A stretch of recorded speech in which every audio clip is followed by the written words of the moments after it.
வந்து ஃபஸ்ட் டைமாக பார்க்குறதா இருந்தால் சப்ஸ்கிரைபர் பண்ணிக்கோங்க. அதுக்கப்புறம் அந்த பில் பட்டனும் சரி அனுப்புங்க. அதுக்கப்புறம் வந்து ஏதாச்சும் குறைகள் இருந்தாலும் இந்த வீடியோ மூலமாக சொல்லலாம். ஸோ அதை நான் திருத்திக்கிறேன். ஓகேவா?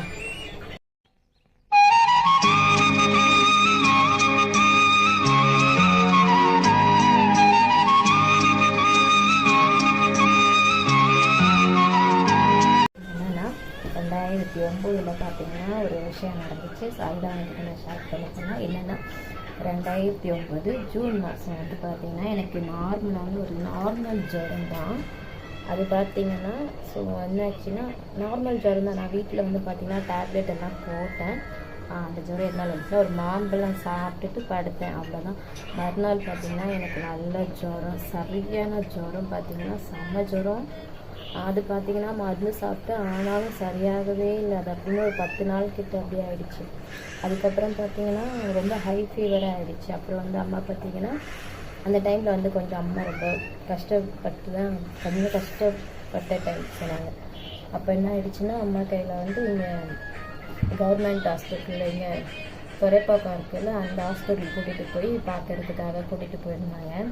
அப்போ வந்து பார்த்திங்கன்னா நான் ரொம்ப சோர்ந்து விழுந்துட்டேன்.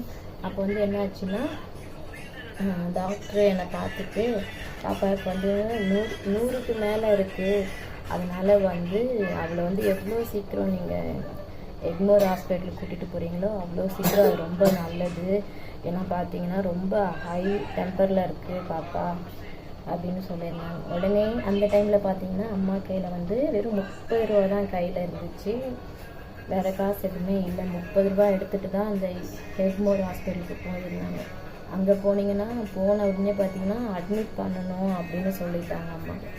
என்னை வந்து அட்மிட் பண்ணிடணும், ஏன்னா ரொம்ப இதுவாக இருக்கா பாப்பா அப்படின்னு சொல்லிட்டு அட்மிட் பண்ணிட்டாங்க. அதுக்கப்புறம் பார்த்தீங்கன்னா அம்மாக்கிட்ட வந்து யார்கிட்டையுமே சொல்லலை. அந்த டைமில் பார்த்தீங்கன்னா அம்மாக்கிட்டேயும் ஃபோன் இல்லைமே.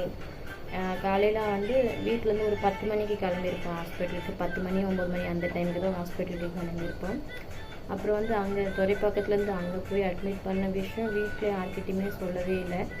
அதுக்கப்புறம் என்ன வந்து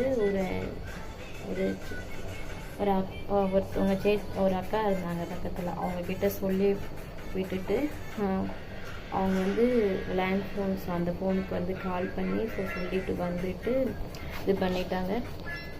அதுக்கப்புறம் பார்த்தீங்கன்னா ரொம்ப இதுவாகிடுச்சு, அட்மிட் பண்ணிட்டாங்க. எனக்கு வந்து பார்த்திங்கன்னா ஃபீவர் கம்மியாகவே இல்லை, அதிகமாகிட்டு போதான் இருந்துச்சு தவிர்த்து கம்மியாகவே இல்லை. அதுக்கப்புறம் வந்து பார்த்திங்கன்னா நைட்டு ஒரு 9 மணி அந்த டைமில் வந்து அம்மாவுக்கு தெரிஞ்சவங்க வந்து ஒருத்தவங்க கால் பண்ணி சொல்லும்போது அவங்க வந்து பைசா கொடுத்து விட்டுருந்தாங்க ஒருத்தவங்க கிட்ட. ஸோ 2 பேர் அங்கிள் வந்து பார்க்க வந்தபோது அம்மா கையில் பைசா கொடுத்துருந்தாங்க. அதுக்கப்புறம் வீட்லேயும் இன்ஃபார்ம் பண்ணியாச்சு. அதுக்கப்புறம் என்ன ஆகிடுச்சுன்னா அப்படியே கொஞ்ச நாள் அப்படியே போயிட்டு இருந்துச்சு. ஸோ முதுகு நீர் சொல்லிட்டு இந்த முதுகில் வந்து ஒரு இன்ஜெக்ஷன் ஒன்று குத்துவாங்க. அது வந்து இந்த முதுகில் வந்து ஒரு தண்ணி மாதிரி இருக்குன்னு சொல்லியிருக்காங்க. அது வந்து எடுத்தாங்க. பார்த்தீங்கன்னா ஃபஸ்ட் டைம் எடுத்தாங்க, எனக்கு சரியாகவே இல்லை. செகண்ட் டைம் எடுத்தாங்க, அப்போயும் எனக்கு இதுவாகவே இல்லை. தேர்ட் டைம் எடுக்கும்போது என்ன ஆச்சுன்னா நல்ல ஒரு பெரிய ஊசி, அந்த ஒரு மாதிரி ரொம்ப தடியாக இருக்கும் அந்த ஊசி போட்டு ஐயோ அதுக்கப்புறம் பார்த்தீங்கன்னா எனக்கு செம்ம கஷ்டமாகிடுச்சு, ரொம்பவே இது பண்ண முடியும். அதுக்கப்புறம் என்ன ஆச்சுன்னா அந்த இன்ஜெக்ஷன் எடுத்து இது பண்ணி ஆனாலே சரியாகவே இல்லை. கொஞ்ச நாள் அப்படியே போயிட்டே இருந்துச்சா, டேப்லெட் கொடுத்து அதுக்கப்புறம் பார்த்தீங்கன்னா ஏசி அப்படி இப்படின்னு போயிட்டே இருந்துச்சு கொஞ்ச நாளாக. அதுக்கப்புறம் தான் ஒரு பெரிய விஷயம் நடந்துச்சு. ஸோ அது என்னன்னு சொல்லிட்டு நாளைக்கு சொல்கிறேன். அந்த விஷயம் வந்து பார்த்திங்கன்னா ரொம்ப இதுவாகவே இருக்கும். அந்த விஷயம் வந்து நாளைக்கு சொல்கிறேன். ஸோ இந்த வீடியோ உங்களுக்கு பிடிச்சிருந்துச்சுன்னா லைக் பண்ணுங்கள். என்னென்னா ஒரு விஷயமா இருந்தாலும் இப்போ பசங்களுக்கெல்லாம் பார்த்திங்கன்னா சின்ன ஃபீவராக இருக்கும்போதே உடனே ஹாஸ்பிட்டல் கூட்டிகிட்டு போங்க. ரொம்ப நாள் வச்சுட்டு இருக்காதிங்க, அது ரொம்ப நல்லது கிடையாது. சரி, இந்த வீடியோ உங்களுக்கு பிடிச்சிருந்துச்சுன்னா லைக் பண்ணுங்கள், ஷேர் பண்ணுங்கள், சப்ஸ்கிரைபர் பண்ணிக்கோங்க. ஏதாச்சும் குறைகள் இருந்தால் அது என்கிட்ட சொல்லுங்கள். இது வரைக்கும் ஜுரம்னு சொல்லிட்டு இருந்தேன். அது என்ன ஃபீவர்னா பிரெயின் ஃபீவர் ஆகிடுச்சு. ஸோ தமிழில் சொன்னால் மூளைக்காய்ச்சல் அப்படின்னு சொல்லியிருப்பாங்க. ஏன்னா அந்த காய்ச்சல் நார்மல் ஆகிட்டு ஸோ மூளைக்கு சென்றதுனால அது மூளைக்காய்ச்சல்னு சொல்லுவாங்க.